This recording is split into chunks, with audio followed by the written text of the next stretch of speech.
Just 14 hours ago, a lone F-18 Super Hornet was flying over the Persian Gulf. No wingman, no escort, far away from safety. Then, an Iranian F-14 locked weapons on it and went in for the kill. Everything changed in an instant. Iran knows a strike is coming. They have been burying their nuclear sites under concrete and dirt for weeks. Satellite images do not lie. The whole world can see that Iran is scared. And scared regimes do not go quiet. Scared regimes do something stupid to prove they are not scared. Today, Iran does something very stupid. On Iranian radar screens, something interesting appears. A single contact, one F-18 Super Hornet, flying over the Persian Gulf. No formation, no escort, drifting closer to Iranian airspace than it should be.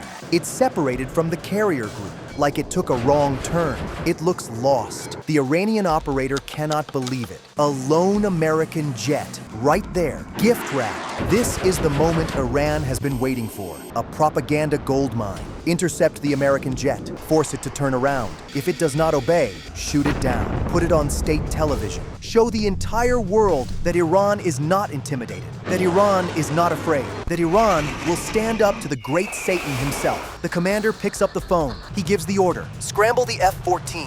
Now let us talk about this F-14. Iran's Air Force has been flying these jets since 1979. That is the same year the Sony Walkman came out. Iran has been keeping these jets alive through smuggled components, local improvisation, and what can only be described as a concerning amount of optimism. The F-14 Tomcat is a legendary aircraft. In American hands, in its prime, it was one of the most feared fighters in the sky. Iran's version is a Frankenstein, flying on duct tape and prayers. But the Iranian pilot does not think about any of that. He is confident. He has a target he can dominate. And that target looks very, very alone. The F-14 climbs. The pilot checks his radar. One contact ahead. Alone. Slow. Easy. He is already writing his name in the history books inside his head. The distance closes. 500 meters. 400 meters. The F-14's radar has a solid lock. A clean, fat, beautiful radar return. The target is not maneuvering. It is not running. It is just flying there.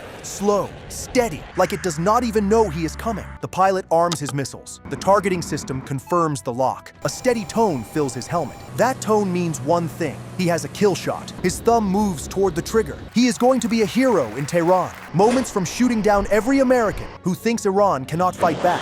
He takes a breath. He squeezes. And nothing happens. Not a misfire. Not a malfunction warning. Nothing. The tone is gone. The lock is gone. The radar return that was sitting fat and clean on his screen 1 second ago is just not there anymore. He blinks. He looks again. Empty screen. He tries to reacquire the target. The radar searches. Finds nothing. He switches modes. Still nothing. He tries his backup systems. His backup systems do not respond. His cockpit, which 30 seconds ago felt like the throne room, now feels like a broken car. He starts hitting buttons. Nothing. He checks his systems panel. Error.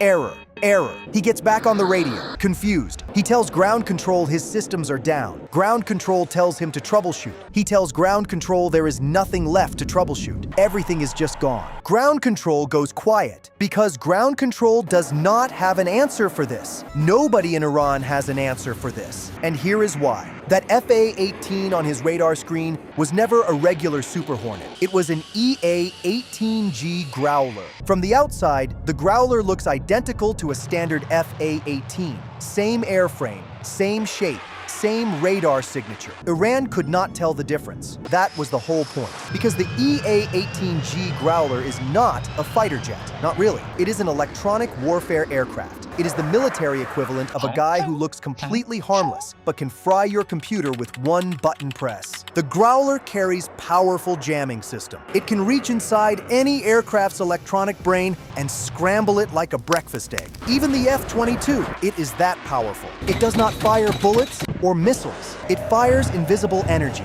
And what it does to your avionics is not something any maintenance crew in Iran can fix. The moment the F-14's radar went active and locked on, the Growler crew had everything they needed. They did not panic. They did not run. They flipped a switch. Invisible energy flooded the Iranian jet. The F-14 did not malfunction. It just died. Like someone pulled the plug on the whole jet. Imagine driving a car and suddenly the steering wheel, the brakes, the speedometer, and the GPS all stop working at the same time. Now imagine that car is going 600 miles per hour over water. That is where the Iranian pilot is right now. The Iranian pilot does the only sensible thing a man can do when his jet becomes a very aerodynamic paperweight. He starts crying. He tries to turn back. He banks the F-14 away from the Growler. He is no longer the hunter. He is just a man trying to fly a broken jet home without dying. He has lost. He knows it. He just does not fully understand how badly yet. That part is coming. Up at altitude, the F-35C pilot watches all of this happen in real time, just in case. His sensors have tracked every second of the engagement. He saw the F-14 go active. He watched the Growler light it up. He watched the Iranian jet systems collapse in real time on his display. He gives it a few seconds, then he moves. The F-35C descends from altitude. The Iranian pilot is flying home, systems dead, trying to explain to ground control what just happened to him. Then he looks out his canopy, and his stomach drops through the floor of his cockpit. There is an American jet sitting on his wing, not approaching, not closing in from a distance. Already there, steady, calm, matching his speed exactly, as if it had been flying next to him for the last 20 minutes and simply forgot to introduce itself. The Iranian pilot does not know what kind of jet it is at first. He has never seen one this close, because nobody gets close to an F-35C. The F-35C pilot looks across at the Iranian jet. The Iranian pilot looks back. The American does not make any aggressive moves. The weapons bay stays closed. He does not get on the radio and issue threats. He simply points, two fingers, points at his own eyes, then points directly at the Iranian pilot. "I see you." That is it. Just a quiet dominance. The Iranian pilot stares back. He has nothing. No radar, no missiles, no response, no dignity left in the cockpit. He shakes his head in disbelief. He flies home in silence.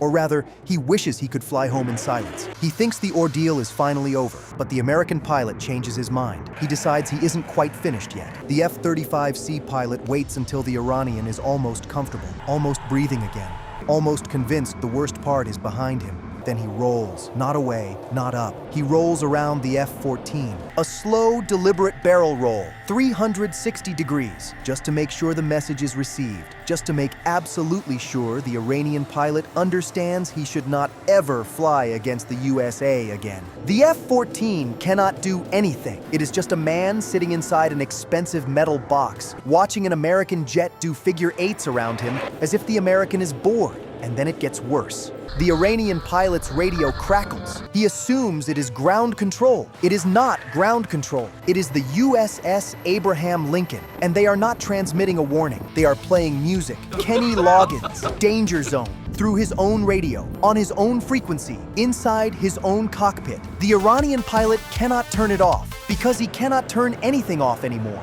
He flies the last 40 miles to the Iranian coast, listening to the Top Gun soundtrack on a loop, involuntarily, at full volume. Subscribe.